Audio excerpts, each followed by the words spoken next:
Assalamualaikum warahmatullahi wabarakatuh. Kami di sini dari kelas Manajemen Pemasaran A dari kelompok 4 akan mempresentasikan tentang evaluasi potensi dan peluang ekspor. Untuk yang pertama, saya di sini akan memperkenalkan kelompok kami. Yang pertama ada Kristina Ayuningsih, yang kedua Sauki Agung Firmanda dengan NIM 42, yang ketiga ada Intan Nur Jamilah NIM 52, dan saya sendiri Anissa Nuril Fadilah NIM 89. Dan materi selanjutnya akan dijelaskan oleh Sauki Agung. Pada pembahasan pertama dalam potensi ekspor ini adalah saya akan menjelaskan konsep keunggulan kompetitif dari produk. Pastinya kalau kita mempelajari keunggulan kompetitif ini, kita balik lagi kepada mata kuliah ekonomi makro. Di situ sudah dijelaskan bahwa apa sih yang dimaksud dengan keunggulan kompetitif. Jadi keunggulan kompetitif adalah kemampuan suatu perusahaan untuk membuat lebih unggul dari para pesaing lainnya.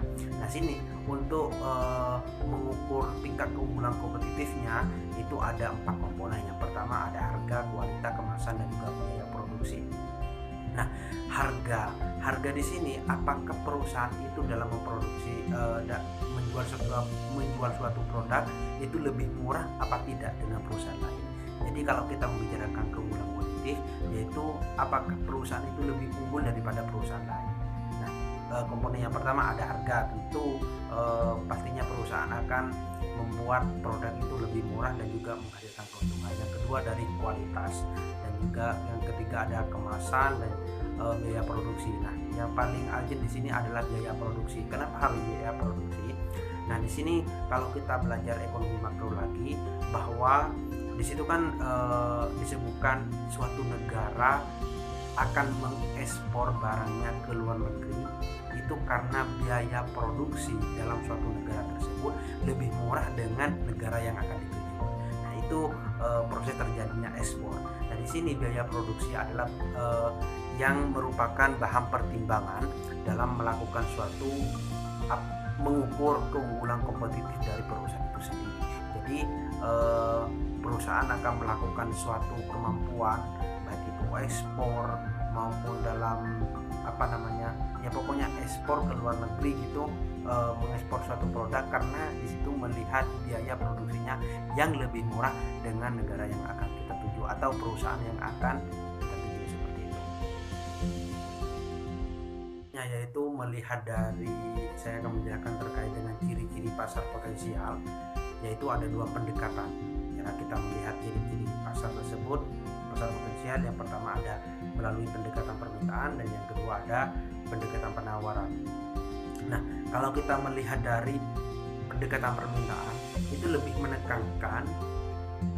menekankan kepada kebutuhan manusia yang belum dapat terpenuhi sebelumnya. Contohnya masyarakat desa pergi ke kota hanya untuk membeli pakaian. Jadi pendekatan permintaan ini hanya orientasi kepada apa konsumen yang paling dibutuhkan itu apa. Nah, di situ untuk mengetahui ciri-ciri pasar potensial yaitu seperti itu. Contohnya perusahaan A memiliki potensial dalam produk baju semuanya. Nah, masyarakat desa ini pastinya akan berbondong-bondong untuk ke kota hanya untuk membeli pakaian. Jadi orientasinya itu kepada permintaan yang dibutuhkan oleh para konsumen, seperti itu. Nah, kalau dilihat dari pendekatan penawaran, di situ yang pertama ada berasal dari kemampuan yang dimiliki seorang wirausaha dalam memproduksi suatu barang, dan yang kedua itu lebih memberikan pelayanan yang baik, dan yang ketiga memahami standing masyarakat. Tentunya kalau kita belajar ekonomi itu di situ kan ada pendekatan penawaran. Nah, itu berawal dari kemampuan yang dimiliki seorang wirausaha memproduksi suatu barang itu apakah lebih apakah konsumen dapat menjangkau, dan juga produsen akan memperoleh keuntungan. Di situ kan kalau penawaran itu hubungannya positif kan ya, semakin tinggi harga maka permintaan penawaran akan semakin tinggi. Nah, itu kan berawal dari kemampuan seorang wirausaha dalam memproduksi suatu barang. Itu yang menjadikan pertimbangan dalam penawaran ini. Yang kedua yaitu memberikan pelayanan yang baik. Jadi seorang wirausaha seorang wirausahawan itu dalam melakukan pendekatan penawaran tentunya akan memberikan pelayanan agar kenapa? Di situ ada proses tawar menawar yang baik. Itu cara kita melihat dari ciri-ciri pasar potensial. Di situ akan memberikan pelayanan yang baik sehingga dalam proses tawar menawar dengan konsumen untuk melalui pendekatan dengan konsumen itu lebih mudah dan juga lebih baik.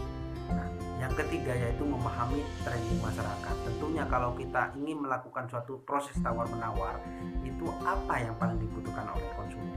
Jadi di situ yang menjadi minat para konsumen itu yang akan menjadikan bahan untuk melakukan suatu usaha atau suatu produk yang akan diluncurkan, sehingga di situ ada proses tawar menawar antara produsen dan juga konsumen. Dari pendekatan permintaan maupun penawaran tersebut adalah merupakan salah satu ciri-ciri yang dimiliki oleh pasar potensial dengan beberapa pendekatan seperti ini. Untuk selanjutnya yakni ciri dan teknis dalam menentukan ceruk pasar. Untuk ciri-ciri ceruk pasar itu ada 5. Yang pertama, pelanggan dalam suatu ceruk memiliki kumpulan kebutuhan yang berbeda. Yang kedua, bersedia membayar harga tambahan pada perusahaan yang paling memuaskan kebutuhan pelanggan. Yang ketiga, ceruk tersebut tidak mungkin menarik pesaing lain. Yang keempat, perusahaan pengisi ceruk mendapatkan penghematan tertentu karena spesialisasi. Yang kelima yakni ceruk memiliki ukuran, laba, dan tentunya potensi pertumbuhan yang memadai. Nah, untuk menentukan teknis ceruk pasar itu ada 2, yakni melalui marketplace, bisa juga dengan Google Trend. Nah, untuk yang marketplace ini langkah-langkahnya, yang pertama memanfaatkan fitur pencarian dalam kategori ceruk pasar yang dipilih. Kemudian ketikkan kata kunci yang lebih spesifik, kemudian lihat jumlah item yang dijual itu ada berapa. Lalu yang terakhir bisa menggunakan fitur saringan untuk mendapatkan hasil yang maksimal terkait barang yang akan dipilih.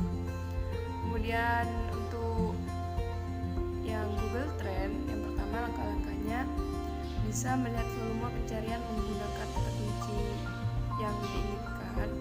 Kemudian gunakan fitur pencarian populer. Dan yang terakhir, tentukan wilayah, jangka waktu, dan kategori agar pencarian yang dilakukan itu bisa lebih spesifik dan maksimal.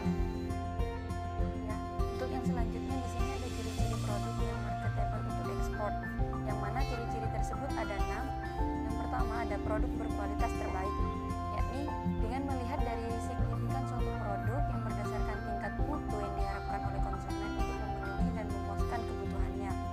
Dan untuk yang kedua, memiliki keunikan tersendiri sehingga bisa membuat konsumen tertarik untuk memilih produk kita dibandingkan dari produk kompetitor yang lain. Dan untuk yang ketiga, sesuai dengan kebutuhan dan permintaan calon konsumen. Nah, untuk membuat produk kita mudah diterima oleh konsumen, produk kita harus mampu menyelesaikan permasalahan yang dimiliki oleh konsumen. Yang keempat, ada strategi distribusi yang baik. Contohnya, memilih kurir yang berkualitas. Bagaimana kurir yang berkualitas di sini? Nah, kurir yang berkualitas di sini adalah seorang kurir yang mampu mengantarkan produk kita dengan baik sampai dengan tujuan kita kepada tangan konsumen dengan kondisi yang baik dan tepat waktu. Untuk poin yang kelima, yakni melakukan promosi dengan baik. Tentu promosi sangatlah penting agar calon konsumen kita dapat mengetahui seperti apa produk yang kita miliki. Dan untuk poin yang terakhir, yakni harga yang sesuai agar bisa dijadikan acuan bagi perusahaan.